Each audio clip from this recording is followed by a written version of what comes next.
Cell Academy, Goa's best institute for IIT, JEE and medical exam preparations for class 8 to 12. State topper for NEET, JEE, BITSAT 2024 are produced by Cell Academy. Admissions are now open for class 8 to 12 at our study centers in Margao, Vasco and Prudent. Book your seat today. Limited seats available.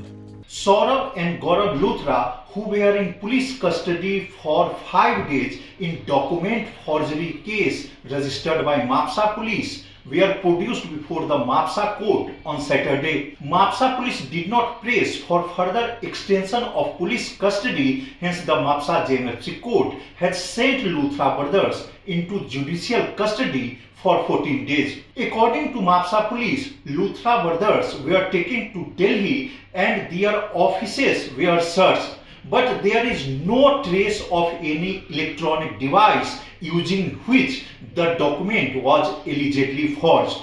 According to Mapusa police, some documents related with Birch nightclub have been seized. It is expected that Luthra brothers will now file bail application in this matter, which is registered by Mapusa police. But according to Mapusa police, the investigation in the matter is still going on and they may require further police custody in future. Hence, they will oppose the bail plea of Luthra brothers if it is filed before the court. Mukesh Kumar for Prudent.